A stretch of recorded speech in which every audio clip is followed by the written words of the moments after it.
Всем привет, я Алекс Курч, это канал Crazy Train. И сегодня я хочу вас познакомить с очередным интересным альбомом.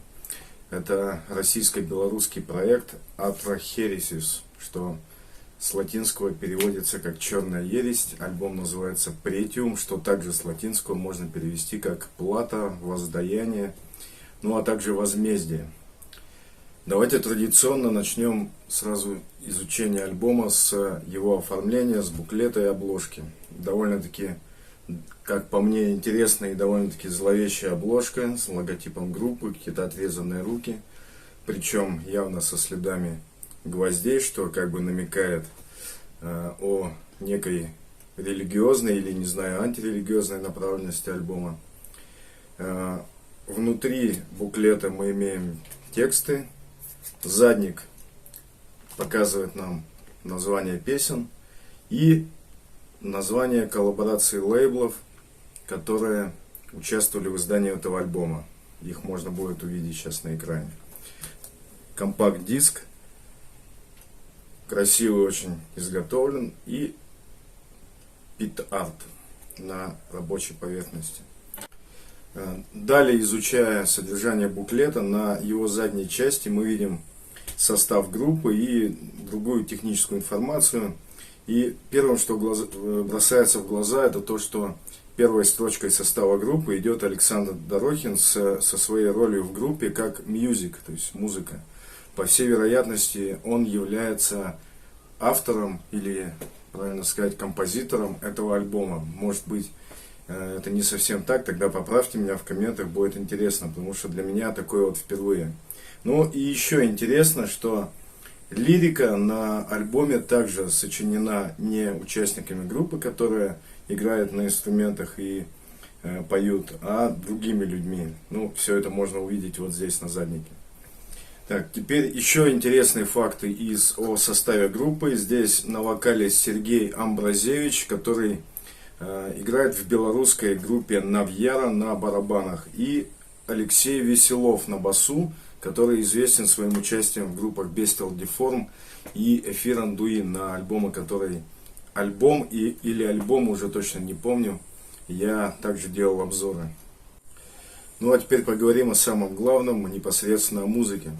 С самых первых секунд, как только вы включаете этот альбом, на вас обрушивается в виде таких боевых ритуальных барабанов такой брутальный, довольно-таки экстремальный Black Death. Но, говоря словами брутальный, экстремальный, нельзя забывать о том, что он также еще не лишен некоего такого мрачного мелодизма. Альбом имеет весьма такую сложную структуру, и с первого раза его не раскусить, но вот послушав его 3, а может быть уже и 4 раза, честно говоря, сбился со счета, я начал структуру этих песен как-то для себя уже понимать, не то чтобы разложил по полочкам, но уже начал понимать и замыслы авторов. Вообще в каждой песне есть свой какой-то заводной, мелодичный и мрачный основной риф. Далее в этих песнях, почти во всех, я не знаю точно, потому что я какие-то записи не делал по этому поводу, но есть какие-то блэковые такие быстрые части, уже лишенные какого-то такого супер мелодизма. Ну, есть небольшие замедления, какие-то паузы. По каждой песне небольшие ремарки, я чуть позже еще скажу, что мне там в каждой песне понравилось, что заставило о себе думать. Ну, и вот послушал я этот альбом 3 раза. И как раз у меня перед глазами был музыкальный журнал, я посмотрел и подумал, вот рецензия, музыкальный журнал, и в конце журналисты ставят оценку, там 4 из 5, 5 из 5. Там. Я подумал, как это работает. Вот, я послушал, и у меня в голове как-то интуитивно, что ли, всплыла оценка 4 из 5. А почему так работает? Вроде бы альбом-то, прекрасный, интересный, быстрый, там, злой, мелодичный, все то, что мне нужно. И вот я решил для себя изложить какие-то критерии, по которым я могу разложить альбом по полкам, да, и понять, почему я ставлю ту или иную оценку. Хотя, как бы, я не должен это делать, потому что являюсь рядовым слушателем, но, взяв на себя роль какого-то обозревателя, все-таки приходится как-то какой-то более научный подход применить. Значит, первый критерий — качество звука. Второй — технические возможности группы, там уровень вокала, что-то такое. Третье — это композиторские решения, мелодика, цепляемость песен. Четвертое — это вербальная составляющая, то есть тексты и лирика. Пятое — это такой принцип, как оригинальность или инновационность, внесение что-то нового, может быть, присущего только вот твоей конкретной группе, твоему проекту. Вот здесь я хочу ремарку сразу сделать, потому что есть группы, которым вот такие вещи, как инновационность или там внесение оригинальности прямо крайне сильно вредит. Я бы, например, вот не хотел, чтобы Motorhead, если бы они продолжали дальше, вносили в свою музыку какие-то кардинальные изменения. Ну, здесь это было бы нонсенсом. Но, тем не менее, вот такой критерий все равно при ознакомлении альбома с какими-то новыми для себя группами тоже приходится, наверное, вести. Ну и шестое — это визуальная составляющая, то есть обложка, может быть, там фотографии группы, которые мелькают в интернете. Ну и вот теперь давайте по каждому пункту пробежимся касательно альбома Pretium от Rachelisis. Качество звука.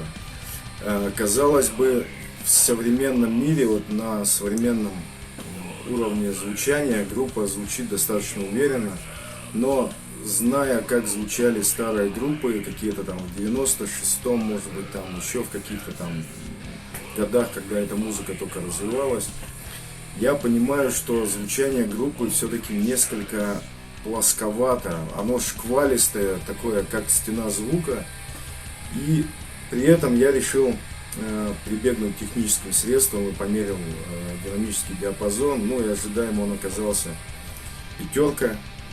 Не сказать, что это катастрофически или там как-то это должно влиять на восприятие, но тем не менее факт остается фактом. Звук несколько лишен своей детализированности, что ли, детальности. И вот те самые рифы, о которых я говорил, мелодичные, какие-то такие мрачные и зловещие рифы, они немножко смешаны в общей массе гитарно-басово-барабанного звука.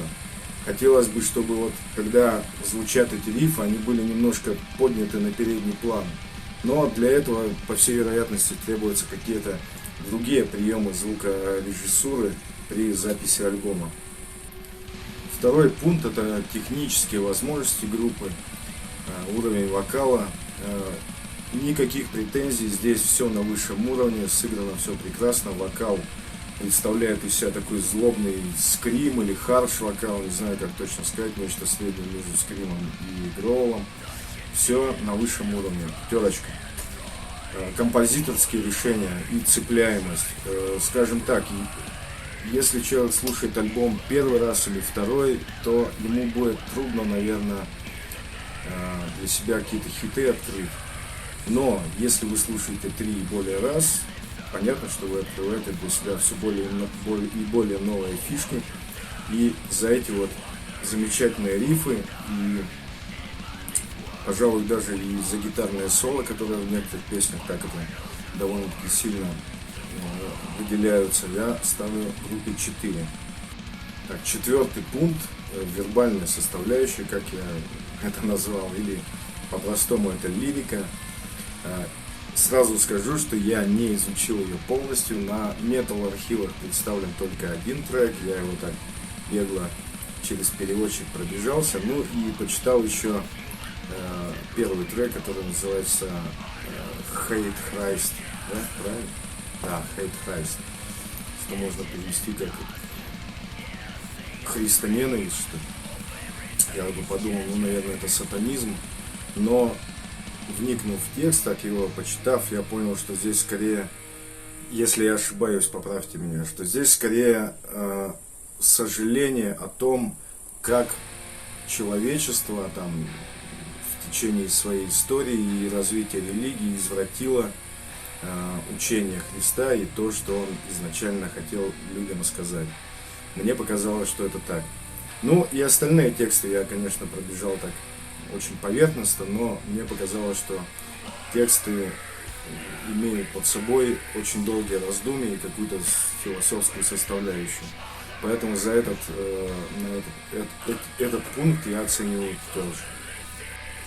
Следующий пункт — это оригинальность или инновационность.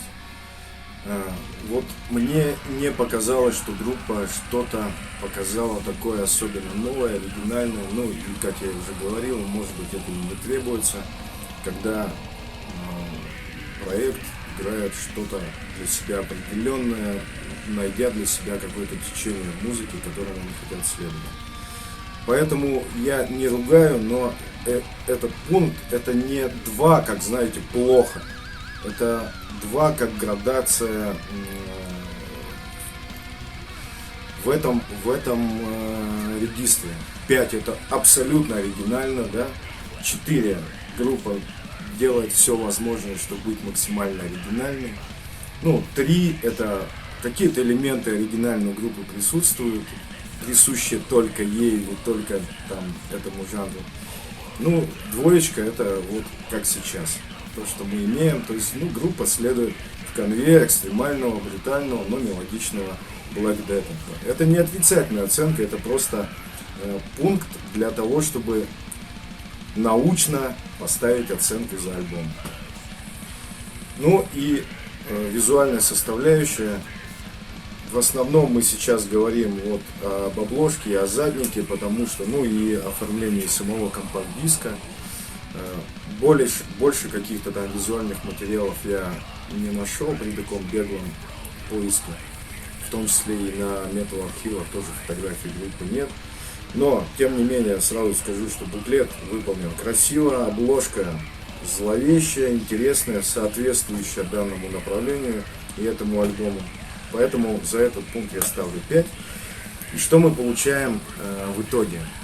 У нас получается 24 очка по 6 пунктам. Если мы делим их на 6, то получается 4 из 5. Получается, что мои интуитивная оценка, которую я поставил от балды, полностью совпадает с той оценкой, которую я выставил при таком научном подходе. Ну, еще небольшая ремарка. Еще раз хочу сказать, что мы не в школе, не на уроке. У меня не было целью поставить оценку этому альбому. Сами понимаете, что все это было сделано для того, чтобы детально расписать качество и какие-то недостатки этого альбома. Вот так.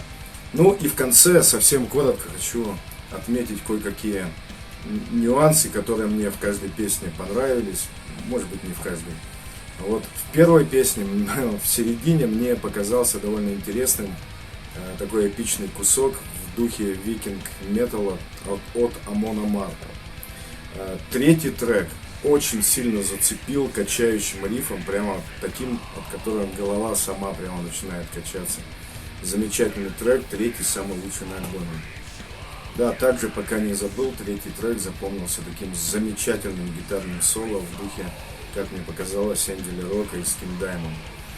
Во втором и четвертом треке мне навеяло воспоминания, мелодика этих треков напомнила мне воспоминания о Диму Борге, или Борджет, как правильно.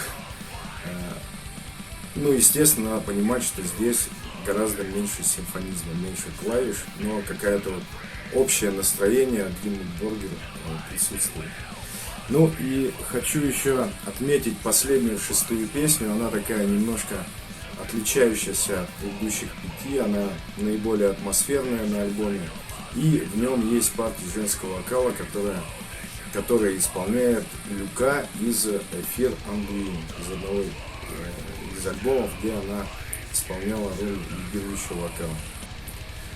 Вот такое получилось довольно-таки подробное и, мне кажется, несколько даже затянутое большое видео, но ничего не смог поделать, потому что альбом заслуживает того, чтобы о нем поговорить подольше, как он и заслуживал того, чтобы его послушать не один раз, а несколько. Именно так он раскроется, ребят, послушайте его несколько раз. Не пытайтесь послушать и понять его с первого раза. Ну и на этом я заканчиваю. Ребята, всем привет. Ставьте лайки. Если понравилось, подписывайтесь на канал. Мир вашему дому.